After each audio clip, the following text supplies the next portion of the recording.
खुलुमबाय गोजोन फुंबिलिनि गासैबो बडलेण्ड बुब्लिनि अनसायगिरिफोरखौ बरायग्रोबाय। दिनै 25 जानुवारि बुधबारनि फान्जामुथिखौ फरायथिनो लादों आं गेवलां हाजोहारिया। फान्जामुथिनि गिबियाव दं मेष राशि। मोजां खामानि मावनानै मान मोनगोन, समाजाव बाख्नाय जागोन, मोजांनि फारसेल' साननाय फैगोन। बृष राशि। सोलोंथाइ लानायनि फारसे मोजां सान, आनजादाव उथ्रिसारगोन, बादायलायनायाव जाफुंसारगोन। मिथुन राशि। बिसि फिसायनि गेजेराव नांलायलायनाय जागोन, सानैनि गेजेराव गेजेन जालायनाय नङा, एसे जेंनायावनो गिदिर जागोन। कर्कट राशि। सांग्रां जा, गारि मटर सालायनायाव सौदावनो हागौ, दावबायनायनि सिगां उन सिगां नोजोर ला। सिंह राशि।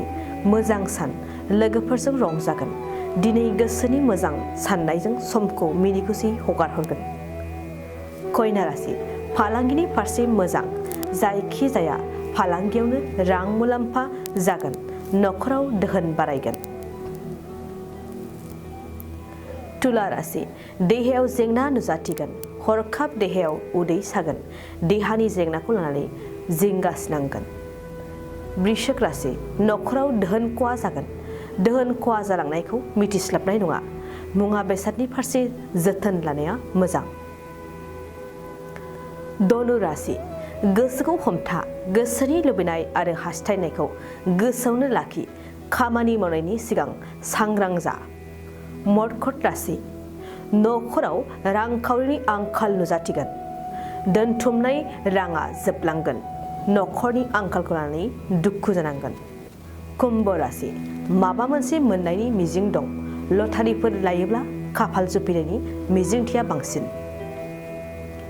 मीन राशि। नोंथांनि थाखाय दिनैनि साना मोजां जानाय नङा, बायदिसिना गोरोन्थि खामानि मावफ्लांगोन, गाज्रि समा थांगोन। दिनै सानसेनि राशि फरायथियाबो एसेनोसै। आसा खालामो नोंथांनि दिनैनि साना मोजाङै मोजां थांगोन, बेखौ बडलेण्ड बुब्लि नखरनिफ्राय मिजिंथिबाय। गोजोन्थों।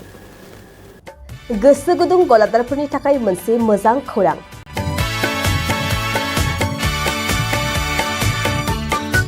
अदालगुरिनि रौता सारियालियाव खुंनो लानाय मिरु एबसुनि 50 बोसोरसालिया जथुमायाव एक्जिबिसननि थाखाय गलादारफोरनिसिम जर'खा फोसावनाय।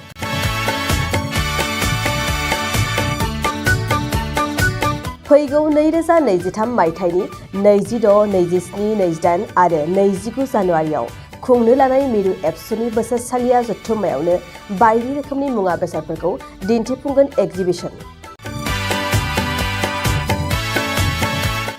बे एक्जिबिसनावनो आबादारि, हेन्डलुम, टेक्सटाइल, फिचारि आरो हारिमु बायदि बायदि आयदाफोरखौ दिन्थिफुंनो थांखि लादों बानजाय आफादा।